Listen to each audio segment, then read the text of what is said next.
오늘 우리 공동체 주시는 말씀 크게 받는 마음으로 자리에서 일어서시겠습니다. 빌립보서 4장 우리 4절에서 6절까지만 같이 읽도록 하겠습니다. 빌립보서 4장 4절에서 6절, 제가 가진 성경은 신약 성경 322페이지입니다. 4절에서 6절 우리 한 목소리로 받들어 읽겠습니다. 시작. 주 안에서 항상 기뻐하라. 내가 다시 말하노니 기뻐하라.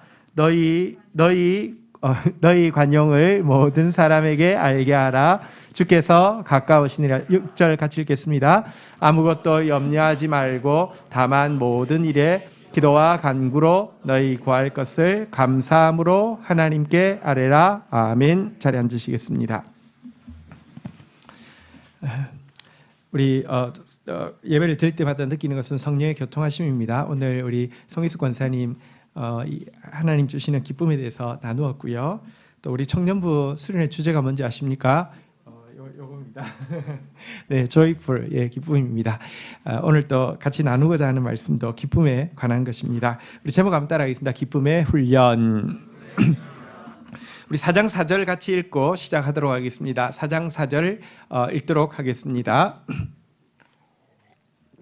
4장 4절이요.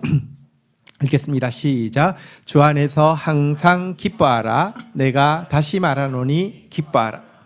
4절에 보면 명령이 나옵니다. 두 번이나 명령하고 있습니다. 한번 따라하겠습니다. 항상 기뻐하라. 다시 말하노니 기뻐하라. 자, 그런데 항상 기뻐하는 게 솔직히 가능한 일입니까? 명령을 하시지만 지킬 수 없는 명령하고 있는 것 아닙니까? 여러분을 둘러싸고 있는 상황이, 또 여러분 주위에 있는 사람들이 여러분들을 항상 기뻐할 수 있도록 내버려 두던가요? 그렇지 않지 않습니까? 주중에 일과가 있을 때는 일 때문에 직장에서 스트레스 사실 많이 받죠.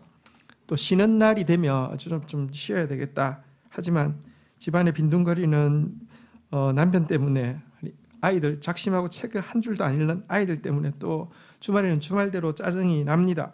시장에 가면 물건값 보고 놀라고 가벼운 내 지갑 보고 또 겁이 나기도 합니다. 너무 스트레스 받는 일 많으니까 오랜만에 친구 만나면 좀 마음이 풀리는데요. 친구 만나서 이야기할 때는 괜찮은데 돌아오면서 생각해 보니까 친구 부동산 오른 이야기, 재테크한 이야기, 이런 이야기 듣다 보면 나 이렇게 그냥 살고 있어도 되나 하는 염려가 또 들어서 복잡한 마음이 됩니다. 아예 바보가 되어서 하하하 웃고 살지 않는 이상은 항상 기뻐하라는 명령 자체는 말도 안 되는 명령, 불가능한 명령 같습니다. 조금 더 생각해 보면 성경에 있기는 하지만 항상 기뻐하라는 명령이 올바른 명령인지, 항상 기뻐하고 있어도 되는 것인지 하는 회의도 들기도 합니다. 우리가 살고 있는 세상을 엄격하게 평가해 보십시오. 세상은 갈수록 사람을 효용성으로 판단합니다. 성취와 소유에 의해서 판단하는 곳입니다. 그리고 효용성이 떨어지면 성취와 소유가 적은 사람은 나고 자라고, 짐이라고, 골칫거리라고, 심지어 죄송하지만 쓰레기라고 취급하는 것이 현실입니다. 이 때문에 사람들은 그런 나고자 짐 안 되겠다는 그런 그 경쟁의식과 야망을 가지고 미친 듯이 일하며 살아갑니다. 그럴수록 마음에서 제일 먼저 사라지는 것은요, 기쁨이고요. 기쁨의 빈자리를, 정말 발음도 비슷한데요, 바쁨이라는 것이 들어와서 대체를 합니다. 기쁨은 사라지고 바쁨이 가득 채워지게 됩니다. 해야 할 일, 세워야 할 계획, 만나야 할 사람, 지켜야 할 약속, 터질 듯한 머리로 바쁘게 달리고 있지만 목표를 이루지 못할 것 같은 불안감도 계속 그림자처럼 따라다니고요. 결국 그러다가 불안한 일이 현실이 되어서 이루지 못한다고 하면 굉장한 좌절감에 빠집니다. 더 힘든 것은 그렇게 남들을 인정할 만큼 바쁘게 달려서 목표를 이루었다는 것입니다.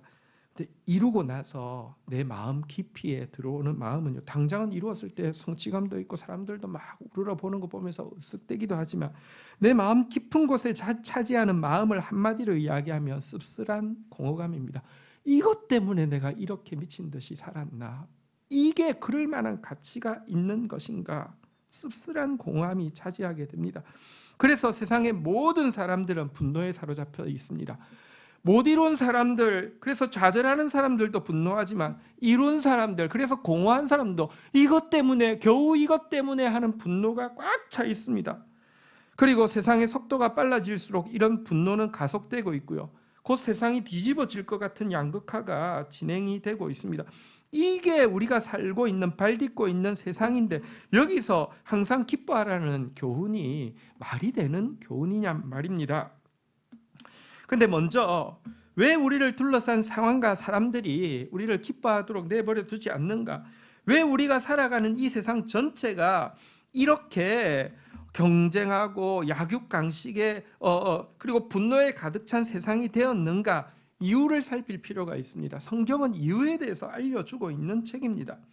성경은 그 이유로 죄를 지목하고 있습니다. 죄는 우리의 신분을 바꾸어 놓는다는 것입니다. 우리는 정말 참된 자유자고 하나님의 자녀인데 죄가 들어오고 나서는 우리의 신분은요, 모든 것에 얽매여 있는, 억눌려 있는 노예가 되었고 마귀의 자녀로 전락해버렸다라고 이야기하고 있습니다. 가끔 어떤 사람들 보면 설명할 수가 없습니다. 마귀의 자녀라는 말 외에는 설명할 수 없는 악에 사로잡힌 사람이 있습니다. 그렇지 않다 하더라도 대부분은 노예로 살아가고 있습니다. 내가 나를 어떻게 할 수 없는 삶을 살아가고 있습니다. 또한 죄는 하나님께서 우리에게 주셨던 모든 기업을 박탈합니다.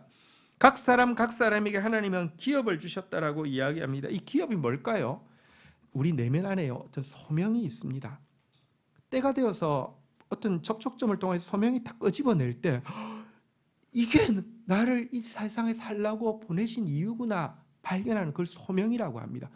또 놀라운 것은 소명을 발견하고 나면요, 그걸 감당할 수 있는 능력을 이미 주셨음을 또 알게 됩니다. 은사도 재능도 주셨음을 알게 됩니다. 그리고 인생은요, 단지 그러면 소명과 이 능력으로만 살아가느냐? 그렇지 않습니다. 이거 살아갈 때 필요한 위로, 이거 살아갈 때 또 필요한 관계, 이거 살아갈 때 필요한 기쁨, 이런 것들도 축복으로 다 주셨습니다. 이런 것을 기업을 주셨다라고 이야기합니다.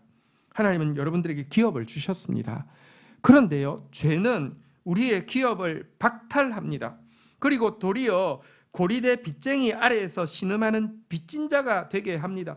여러분, 빚진 사람이 얼마나 비참합니까? 특별히 고리대에 빚진 사람은 정말 그 영화 같은 데도 보면 너무 비참하잖아요. 그런 신분이 우리의 신분으로 전락되었기 때문에 이렇게 우리 주위가, 이 세상이 이렇게 되었다는 것입니다. 뿐만 아니라 죄는 우리의 원수인 사탄에게 우리를 죽이고 도적질하고 멸망시킬 수 있는 합법적인 권리를 주었고, 그래서 사탄은 이미 많은 영역에서 우리의 영혼을 죽였습니다. 여러분, 내 영혼이 죽었는지 알 수 있는 게 있습니다. 살아있는 사람하고 죽은 사람 차이가 확실히 있습니다. 살아있으면 따뜻하지만 죽은 사람 차갑습니다. 살아있으면요, 빛이 있지만 죽은 사람은 어둡습니다. 살아있으면 부드럽지만 죽었으면 딱딱합니다. 많은 영혼들이 죽어 있습니다. 여러분, 차갑습니다. 영혼이요, 이렇게 빛이 없습니다. 어둡습니다. 그리고 영혼이 딱딱합니다. 많은 영역에서 원수는 우리를 이미 죽였고 또 이 영역들을 확장시켜 나아가서 전 영역으로 이 죽음을 확장시키고 증폭시키고 있습니다. 이 같은 정체성, 곧 우리가 죄 때문에 노예가 되었고 빚진 자가 되었고 죽은 자가 되었다는 정체성이 왜 우리가 항상 바쁜지, 불안한지, 좌절감과 공허감과 분노를 느끼고 사는지, 이런 상태에 있는지에 대한 가장 정확한 설명인 것입니다. 그런데 우리에게는 여러분, 새로운 변화가 가능하게 되었습니다. 왜냐고 하면요, 한번 따라하겠습니다. 주 안에서 예수님이 개입하셨기 때문입니다. 예수님이 우리 안에 들어오셨습니다. 그래서 주님께서 놀라운 일을 행하셨기 때문에 그렇습니다. 예수님이 하신 일을 예수님 자신이 당신의 사명 선언을 이렇게 선포함으로 사역을 시작하셨는데요. 누가복음 4장 18절 19절에서 이사야의 말씀을 인용해서 당신의 사명 선언을 선포하셨습니다. 주의 성령이 나에게 임하셨으니 이는 가난한 자에게 복음을 전하게 하려고 빚진 자들에게 내가 복음을 주기 위해서 왔다라고 이야기합니다. 내게 기름을 부으시고 나를 보내사 포로된 자, 눈먼 자, 눌린 자 자유롭게 하려고, 노예를 자유롭게 하기 위해서, 죽은 사람을 살리기 위해서 내가 왔다고 하시면서 당신께서 하신 일을 19절에 한 단어로 표현하고 있습니다. 같이 읽겠습니다. 시작. 주의 은혜의 해를 전파하게 하려 하심이라 하였더라. 한번 따라하겠습니다. 은혜의 해. 나는 은혜의 해를 선포하기 위해서 왔다. 은혜의 해를 이루기 위해서 왔다라고 이야기하고 있습니다. 은혜의 해란 무엇일까요? 은혜의 해란 우리가 잘못해서 범죄해서 그래서 잃어버렸던 것, 우리의 신분, 우리의 기업, 우리의 생명, 이것을 우리는 자격이 없지만 신분을 회복시켜 주시고 기업을 되찾아 주시고 우리를 도둑질하고 죽이고 멸망하던 원수에게 복수하는 때를 은혜의 해라고 이야기합니다. 그런데 이 은혜의 해가 전파되어지기 위해서 반드시 반드시 필요 불가결하게 있어야 되는 존재가 있습니다. 그 존재를 한번 따라하겠습니다. 고엘이라고 합니다. 고엘이란 어떤 사람이냐? 은혜의 해가 되었을 때 우리의 잃어버린 신분을 되찾아주는 대속자를 고엘이라고 합니다. 우리의 잃어버린 기업을 다시 기업 무르는 자가 되어서 찾아주는 자를 고엘이라고 합니다.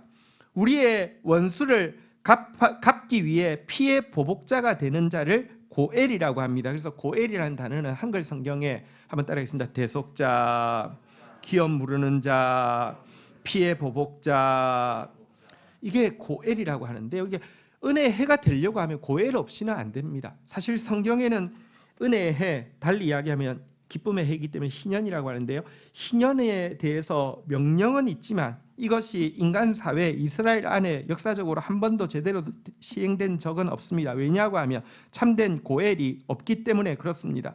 그러나 예수님께서는 참된 고엘이 되셔서 우리의 대속자, 기업 무르는 자, 피해 보복자가 되어 주셨고요. 그래서 우리의 신분은 더 이상 노예가 아니고요, 자유자가 되었고요.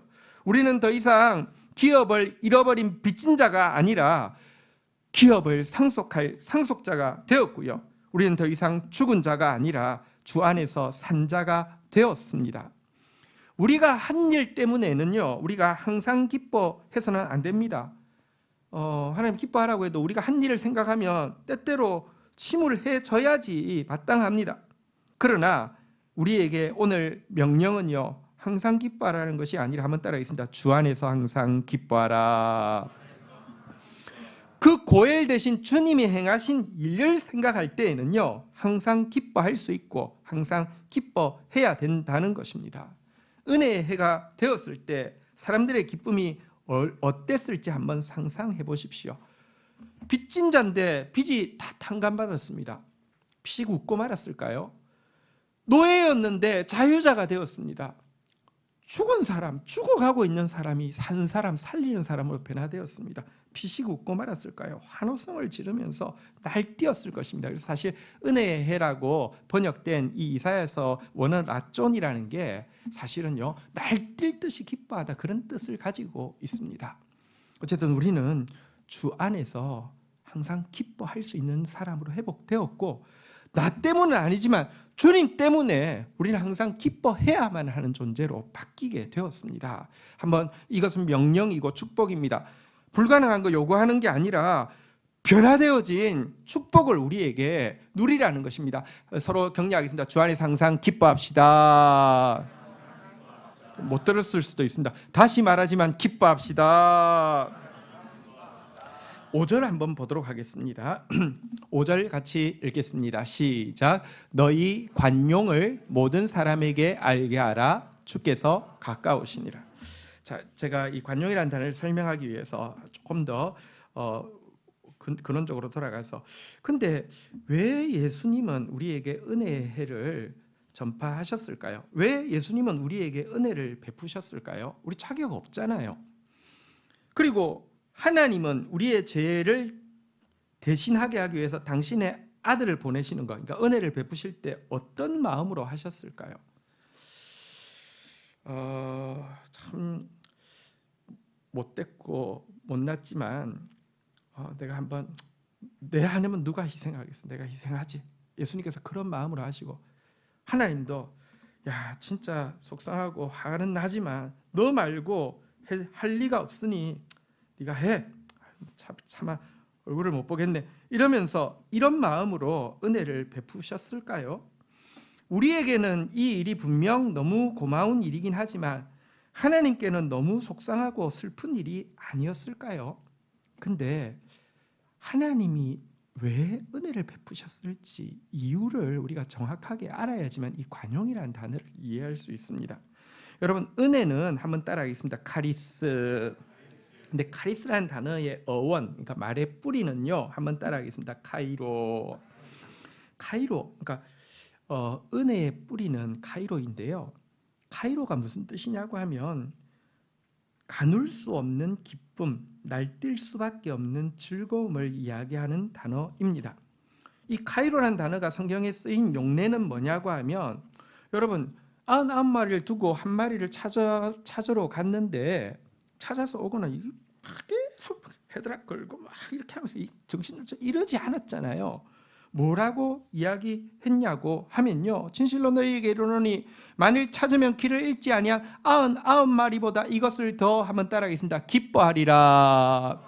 이것을 더 기뻐하리라. 이게 여러분 가이로입니다. 목자가 99마리 포기하고 한 마리 찾아간 이유는 카이로 때문입니다. 더 기쁘기 때문입니다. 혹은 또 이 카이로라는 단어는요. 탕자 비유에서도 나오죠. 이 내 동생은 죽었다가 살아났으며 내가 잃었다가 얻었기로 우리가 한번 따라하겠습니다. 즐거워하고 기뻐하는 것이 마땅하다. 이것도 카이로입니다. 여러분 둘째가 온 둘째를 위해서 송아지를 잡고 살찐 송아지를 잡고 반지를 끼우고 신발 주면서도 아이고 이거 내가 줘야 되나 참 이러지 않았습니다. 즐거워하고 기뻐하는 것이 마땅하다 이 마음으로 하셨습니다. 다시 이야기합니다. 하나님 은혜 베풀 때 하나님은 슬프셨을까요? 아닙니다. 너무 기뻤기 때문에 날뛸 듯이 기뻤기 때문에 은혜를 주셨습니다. 한번 따라하겠습니다. 은혜는 기쁨의 뿌리에서 피어난 꽃입니다. 그러니까 하나님이 우리에게 은혜 베푸신 것은 기쁨 때문입니다. 기쁨의 뿌리에서 피어난 꽃이 은혜라는 것입니다. 그런데 여러분 이 은혜를 받은 사람은요. 한번 따라하겠습니다. 이 은혜로 말미암아 우리가 항상 기뻐할 수 있게 된 사람은요. 한번 따라하겠습니다. 기쁨의 열매는 은혜로운 사람 되는 것입니다. 여러분 기쁨 때문에 은혜가 나왔고 이 은혜 때문에 기쁨을 회복한 사람은 또 열매를 맺게 되는데요. 은혜로운 사람 되는 것입니다. 하나님 같은 마음 가진 사람 되는 것입니다. 이 은혜로운 사람을 한 단어로 표현한 것이 오늘 5절에 나와 있는 한번 따라하겠습니다. 관용이라는 단어입니다. 관용이라는 단어 영어 성경에 보면 젠틀리스로 번역된 것이 많습니다. 어떤 사람은 보면요 어디까지는 참 신사 같은데 어느 선을 넘으면 그런 사람이 있잖아요. 근데 어떤 사람은 너무 계속 신사 같은 사람이 있어요. 또 이 관용이라는 단어를 영어 성경에 보면 forbearance로 번역하는 것도 있습니다. 그러니까 어떤 사람은 어느 선까지는 참지만 어느 선이 넘으면 못 참고 폭발하는데 어떤 사람은 끝까지 그냥 forbearance 그냥 forever balance를 하는 그런 사람이 보이기도 합니다. 이런 상태를 관용이라고 하는데요. 이런 모습이 은혜로운 사람의 모습입니다. 여러분 왜 우리가 주께 받은 은혜 아니 우리 주님께서 우리를 향하신 관용은 너무나도 큰 것이었기 때문에 그것 때문에 기쁨을 항상 기뻐할 수 있게 된 사람은 기쁨의 열매를 맺어야 되는데 그 열매가 바로 관용이고 은혜로운 사람 되는 것입니다. 관용이 어디에까지 미쳐야 되느냐 한번 따라가겠습니다. 모든 사람에게 알게 하라. 어떤 사람 가까운 사람이 아니라 모든 사람이 우리를 보면서 저 사람 참 신사야. 저 사람 참 너무 잘 참아. 저 사람 참 은혜로운 사람이야. 이런 간증을 들어야 된다라고 이야기하고 있습니다. 은혜는 기쁨의 뿌리에서 피어난 꽃이라고 하면 그 기쁨의 열매는 은혜로운 사람, 관용하는 사람이 되는 것임을 잊지 않아야 합니다. 사실 여러분 이렇게 우리가 관용할 수 있는 데는 이유가 있죠. 한번 따라하겠습니다. 주께서 가까우시니라. 주께서 가깝다는 것은 주님의 재림이 가깝다는 뜻도 있지만 사람들마다요 주님이 가까이 오신 사람이 있고 아직 주님이 멀리 계신 사람이 있는데 주님이 가까이 온 사람은 누구냐고 하며 주님의 은혜를 발견하는 사람입니다. 누린 사람입니다. 이런 사람은 주님이 가까이 오신 사람입니다. 내가 뭐길래 여러분 관용하는 사람이 될 수 있습니까? 되어야 합니까? 주님이 가까이 오셨기 때문입니다. 주님이 너무 큰 은혜로 다가오셨기 때문입니다. 주님이 나를 얼마나 좋아하는지 알게 되었기 때문입니다. 주님이 가까이 더 나에게 다가오신 걸 깨달은 사람, 아멘. 그러하다고 하면 우리 은혜로운 사람, 관용하는 사람 되어야 합니다. 기뻐하는 사람만이 이 기쁨의 열매, 이 은혜로운 사람 되어질 수 있습니다. 기뻐하다가 이 은혜로운 사람이 되어야 하는데요. 6절 한번 좀 보도록 하겠습니다. 같이 읽겠습니다. 마지막 절입니다. 시작. 아무것도 염려하지 말고 다만 모든 일에 기도와 간구로 너희 구할 것을 감사함으로 하나님께 아뢰라. 근데 이처럼 기뻐하는 것, 이처럼 그래서 그 열매로 말미암아 관용하고 은혜로운 사람 되는 것, 그것을 계속 지속하는, 항상 하는 데는요, 그냥 되지 않습니다. 훈련이 필요합니다. 사실 여러분, 사탄도 세상도 우리를 계속 하드 트레이닝 시키고 있었습니다. 우리가 지금까지 자라면서 받아온 훈련 대부분은 여기에 나오는 한 단어가 잘 보여줍니다. 그래서 뭐냐고, 염려하는 훈련입니다. 세상은 우리에게 아주 하드 트레이닝을 시키고 있습니다. 매사 염려하라고, 조심하라고, 생각하라고 평생 들으면서 자라왔습니다. 여러분, 마케팅 중에서 제일 효과적인 마케팅, 그게 뭐냐고, 염려 마케팅이죠. 영어로는 보니까 불안 마케팅이라고 하더라고요. 보험회사가 불안 마케팅이잖아요. 갑자기 당신이 이렇게 한다면 뭐 이런 거잖아요, 그죠? 근데 학원들도 사실은 이 불안 마케팅 엄청 하잖아요. 어떤 학원의 광고문 그 한 개를 봤는데요. 한번 읽어드릴게요. 예비 중1 학부모님들은 자유학기제로 인해 1학년 내신에 대한 부담감이 줄었으리라 생각됩니다만 그렇다고 결코 절대 부담 없이 놀아서는 안 됩니다. 이렇게 해놨더라고요. 야, 이거 부담 1년 겨우 이제 좀 자유롭게 돼서 이제 좀 편하게 해줘야겠다고, 결코 절대 부담 없이 놀아서는 안 됩니다. 얼마나 불안합니까? 온 사회가요, 불안 마케팅하고 염려 훈련을 막 하드 트레이닝을 시키고 있습니다. 그래서요, 우리가 가만히 있는데 기뻐하는 일, 기쁨이 막 웃게 되는 일은 절대 없지만, 가만히 있는데 인상 쓰는 일은요, 가만히 있다가 염려하는 일은 자동으로 되게 될 정도로 하드 트레이닝을 시켜 놓았습니다. 그래서요, 우리 오늘 항상 기뻐하라고 그랬고, 기쁨의 열매인 관용, 은혜로운 사람 되라고 했는데, 그러려고 하면 기쁨의 훈련이 필요하다는 것입니다. 훈련 안 되면 안 됩니다.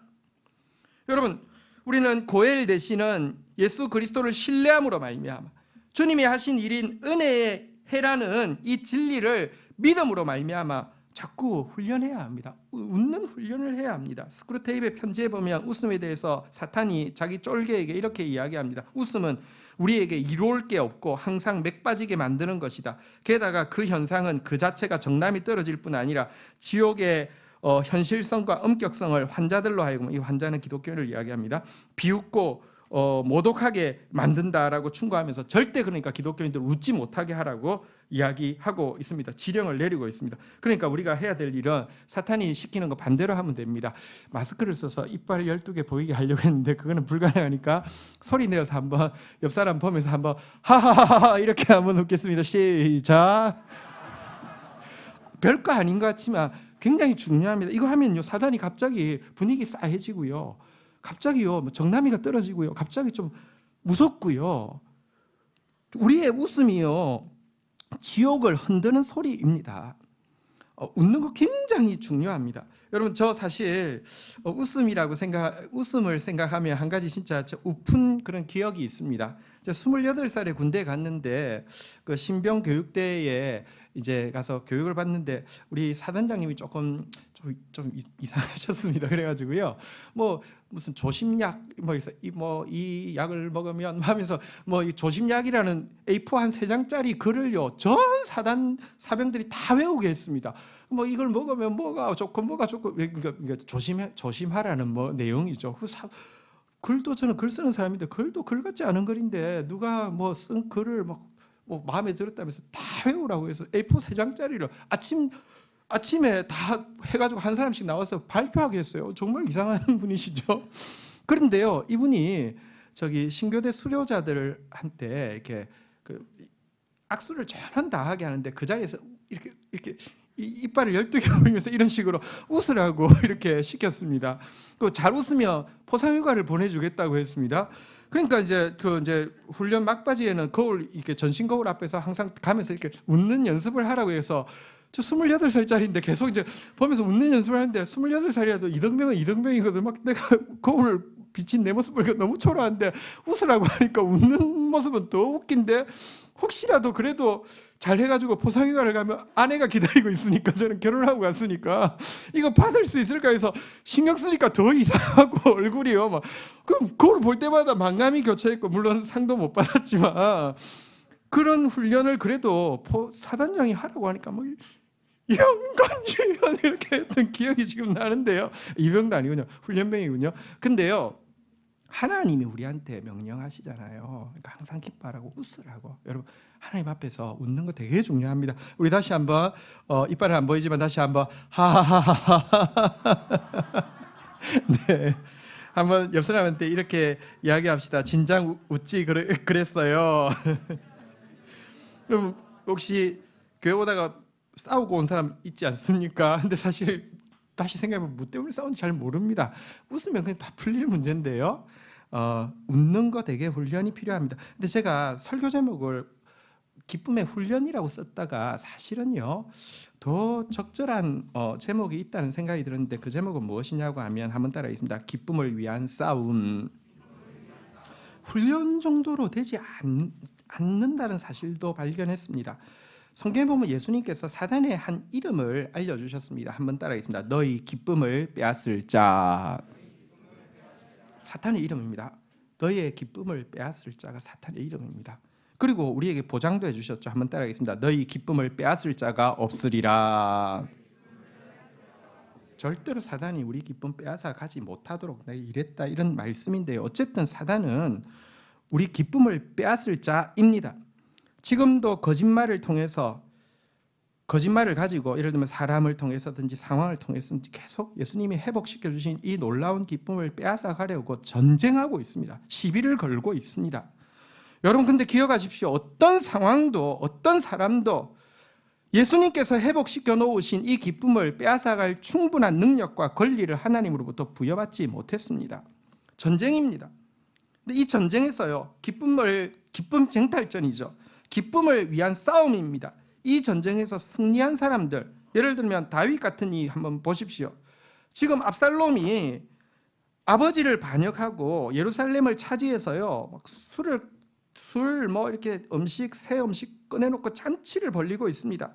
이때 쫓겨나서 요단 그 건너편에 있는 이 다윗이요, 침울해지기 시작하고 슬퍼지기 시작하고 분노하기 시작한다면 게임 끝입니다. 기쁨을 빼앗긴 것은 다 빼앗긴 것입니다. 근데 그들을 향해서 그들은 들리지 않지만 그들을 조정하고 있는 사단은 들을 수 있도록 외쳤습니다. 주께서 내 마음에 두신 기쁨은 그들의 곡식과 새 포도주가 풍성할 때보다 지금 예루살렘에서 술판 잔치 벌이고 있는 그들보다 더하다라고 이야기하고 있습니다. 사단을 지금 놀리고 있는 것입니다. 이러면 싸움에서 이길 수가 없습니다. 사람이 못 빼앗아 가는 것입니다. 상황이 못 빼앗아 갑니다. 하박국도 이 기쁨 쟁탈전에서 이겼습니다. 하박국의 상황은 모든 것이 나빴습니다. 하박국 3장 17절부터 보면요, 무화과 나무, 포도나무, 감람나무, 밭에, 우리의 외양간에 아무것도 없습니다. 그런데 무엇이라고 외칩니까? 이 상황이 빼앗아갈 수 없습니다. 이게 우리 청년부 주제 성경 구절입니다. 18절 같이 선포하겠습니다. 시작.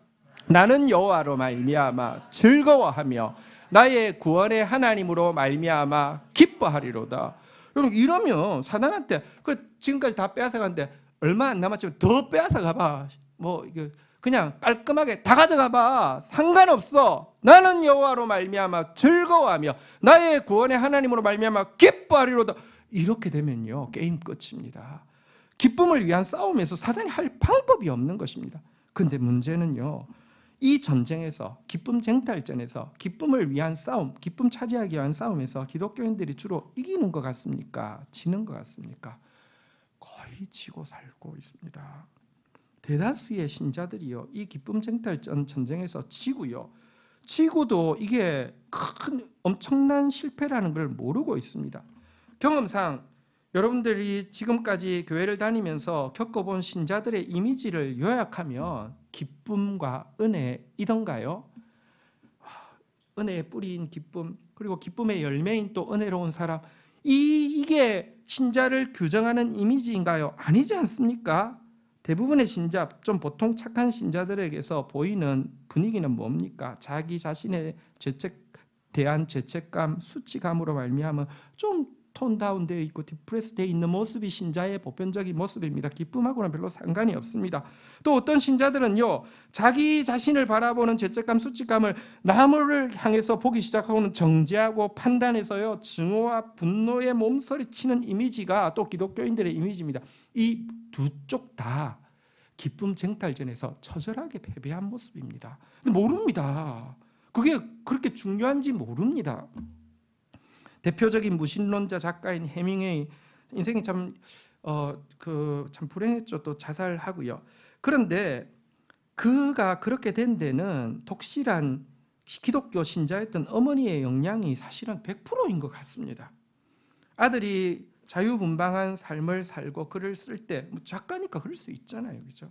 이 모습이 보기 싫다고 아들에게 대놓고 내 눈에 띄지 말라고, 내 눈앞에 나오지 말라고 이렇게 이야기를 한 사람이 어머니입니다. 신자 어머니입니다. 아들 생일에 케이크와 함께 아버지가 자살할 때 쓴 권총을 보낸 사람도 어머니입니다. 한 번은 편지에 이렇게 썼다고 합니다. 자식은 세상에 태어날 때 아무리 써도 바닥나지 않을 것 같은 통장을 가지고 있다고 착각한다. 자라는 동안 아이는 예금은 전혀 하지 않고 인출만 한다. 그러나 다 자라고 나면 지금껏 자기가 찾아 썼던 구자를 다시 채워 놓는 것이 자식의 도리이다라고 하고 나서는요, 구자의 잔고를 유지할 수 있는 예금 방법 하나하나를 밑에다가 구체적으로 딱딱 써놓았습니다. 꽃이나 과일이나 사탕을 어머니에게 선물하기, 어머니의 이름으로 나온 청구서를 대신 지불하기, 그리고 제일 밑에다가 그리고 무엇보다 그동안 하나님과 구주 예수 그리스도에 대한 의무 불이행을 청산하겠다고 결단하기, 이렇게 썼습니다. 여러분, 이 편지를 이 어머니의 모습 속에 은혜 혹은 기쁨이라는 단어는 눈곱을 찾아 눈곱만큼도 없지 않지 않습니까? 이런 가정에서 자란 해밍웨이가 평생 어머니를 저주하는 것은 당연하지만 어머니가 그렇게 외치고 있는 그 구주, 그럼 뭘 했다는데, 구원했다고 하는데 그 예수에 대한 미움을 떨쳐버릴 수 있겠습니까? 그러니까 기쁨을 빼앗기는 것은요, 자신도 불행하게 만들지만 자기 자녀들도 죽이는 길이라는 것을 우리는 분명히 알아야 되는데, 기쁨 빼앗기는 것은 별거 아니라고 생각해요. 도리어 이렇게 약간 침울한 게 신자답다고 생각해요. 아닙니다. 예수님 닮는 게 신자 닮는 건데, 예수님은 세상에서 가장 유쾌한 분이셨습니다. 제가 몇 번 이야기했잖아요. 패션 오브 크라이스트가 잘못된 이유는 그 십자가 지시기 전날 밤에 보면 진짜 귀신 나올 것 같은 분위기를 음악도 계속 그렇고 아니에요. 여러분, 십자가 지시기 전날 밤에 예수님이 하신 말씀이 이렇게 요한복음에 나와 있잖아요. 3번이나 사용한 단어가 뭐냐면 기쁨의 충만입니다. 이것을 너희에게 이르면 나의 기쁨이 너희에게 있어 너희 기쁨을 충만케 하라. 지금까지 너희가 내 이름으로 아무것도 구하지 않으니 구하라 그리하면 주시니 너희 기쁨이 충만하리라. 너희 기쁨을 뺏어갈 자가 없으리라. 계속 이야기했습니다. 정말 기뻐서 하셨다니까요. 이게 예수님의 모습입니다. 절대로 빼앗기면 안 됩니다. 그래서요, 여러분, 염려로 우리의 기쁨을 빼앗아 가려고 사단이 우리를 향해서 공격할 때에 아까 우리 읽었던 하박국서 3장 18절 이렇게 선포하고 나아가야 합니다. 다시 한번 선포하겠습니다. 같이 읽겠습니다. 시작. 나는 여호와로 말미암아 즐거워하며 나의 구원의 하나님으로 말미암아 기뻐하리로다. 할렐루야. 이 기쁨을 절대로 빼앗겨서는 안 됩니다. 근데 마지막으로 6절에서 한 가지 더 생각할 것이 있는데요. 여기 염려 중에서 일부는 하지 않아도 되는 염려, 사단이 주는 불필요한 염려도 있지만 일부는 해야 되는 염려도 있잖아요. 한번 물어보십시다. 우리 자녀가 있는데 시험이 다가왔는데 공부 하나도 안 했어요. 그런데도 염려하고 있지 않는 모습을 보면 여러분들이 마음이 참 기쁘고 믿음이 있구나 이런 생각이 들어요. 염려라도 뭐 되든 안 되든 생각, 염려라도 해야지 여러분 마음이 좀 보상이 되겠어요. 염려해야 되잖아요, 그죠? 어떤 염려는 꼭 해야 돼요.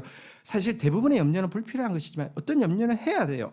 그런데 아이 입장에서 한번 생각해 보십시다. 공부 안 했다가 드디어 정신이 돌아와서 야, 이제 시험은 얼마 안 남았는데 자기가 공부 안 했다는 사실을 알게 되었습니다. 염려하기 시작합니다. 염려한다고 여러분 좀 나아지는 게 있던가요, 없던가요? 별로 없습니다. 근데 어쨌거나 어떤 염려거리들은요, 실질적인 염려거리고요. 그리고 그 염려들이 기쁨을 방해할 수 있습니다. 그때는 기뻐하지 않아도 됩니까? 아닙니다. 성경에는요, 이때에 대한 솔루션도 제시합니다. 왜냐하면 기쁨은 절대 빼앗기면 되는 것이 아니니까요. 한번 따라하겠습니다. 감사함으로 하나님께 아뢰라. 그때도 염려하지 말라고 합니다. 염려 대신에 감사로 기도하라고 이야기합니다. 기도도 염려로 기도하면 안 됩니다. 그 기도 아닙니다. 다시 한번 따라하겠습니다. 감사함으로 하나님께 아뢰라. 이게 솔루션이라고 이야기합니다. 한번 아까 그 상황을 생각해 보십시다. 아이가 시험 공부 하나도 안 했습니다. 내일 시험인데 정말 놀았습니다. 갑자기 정신이 들었습니다. 여러분, 염려한다고 아무 일도 안 생기고 도리어 더 나빠집니다. 망칩니다. 막 배탈 나가지고요. 시험 치다 중간에 나올지도 모릅니다. 근데요, 그때 감사함으로 하나님께 아뢰며 어떤 일이 일어날까 한번 생각해 보십시다. 이렇게 기도합니다. 하나님 아버지, 내일 제가 시험을 치르는데 시험 준비를 거의 하지 못했습니다. 그래서 갑자기 염려하는 마음이 생기고 신경질과 짜증이 나려고 합니다. 근데 하나님, 이렇게 좀 성실하지도 못하고 부지런하지도 못한 저를 자녀 삼아 주시고, 이런 저를 계속 기뻐해 주시고, 이런 저를 계속 사랑해 주시니 참 감사하고 또 부끄럽습니다. 주님, 나는 내 감정이 아니라 예수님을 나의 주인으로 모신 사람입니다. 하루 남았지만 이 남은 시간이라도 주님 뜻대로 잘 사용할 수 있도록 도와주세요.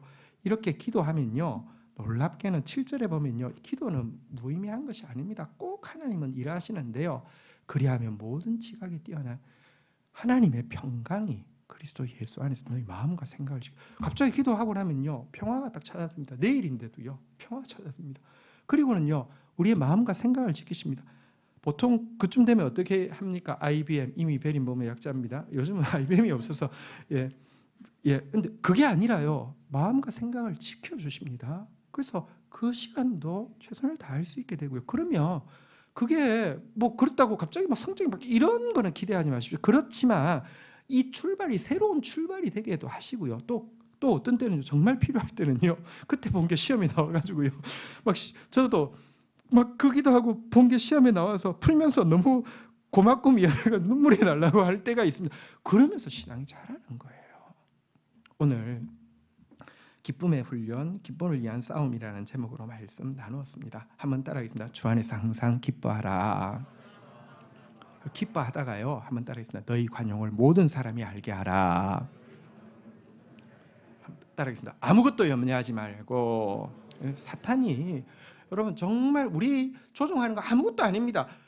별거 아닙니다. 염려만 딱 줘도 게임 끝입니다. 한번 따라하겠습니다. 감사함으로 하나님께 아뢰라. 우리 이 말씀 가지고 우리 또 찬양으로 화답하면서 기뻐하면서 주님 앞에 찬양하며 나가는 시간 가지도록 하겠습니다. 자리에서 일어서겠습니다. 주 안에서 기뻐해.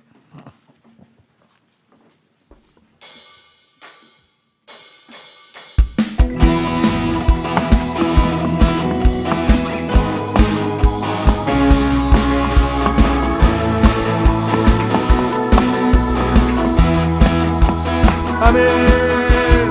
주 안에서 기뻐해. 주 안에서 기뻐해. 주님 주신 기쁨으로 기뻐하라. 주 안에서 기뻐해. 주 안에서 기뻐해. 우리의 힘은 주를 기뻐하는 것. 다시 한번 고백하며 나갑니다. 주 안에서 주 안에서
사람에게 이렇게 결단하면서 격려하겠습니다. 기쁨을 위한 싸움에 절대 지지 않겠습니다. 시작.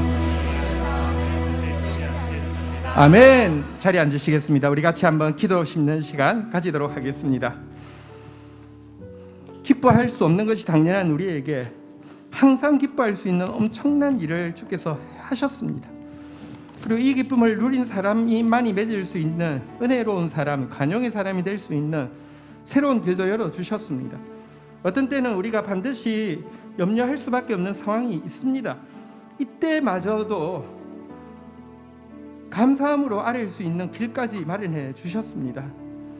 우리 이 기쁨 빼앗겨서는 안 되고요. 이 기쁨을 위한 싸움에서 져서는 안 됩니다. 우리 함께 그런 사람으로, 그래서 그 기쁨 누리다가 우리의 관용을 모든 사람이 알게 하는 정말 주님 가까이 오신 사람답게 살아드릴 수 있도록 우리 다 함께 주의 이름 고백하며 기도하는 시간 가지도록 하겠습니다. 하나님, 우리가 행한 일을 보면 슬퍼하고 탄식하고 좌절하고 포기해도 부족하겠지만 주 안에서 놀라운 일을 행하셔서 다시 자유롭게 하시고 다시 상속자가 되게 하시고 다시 산자가 되게 하여 주신 주님 감사합니다.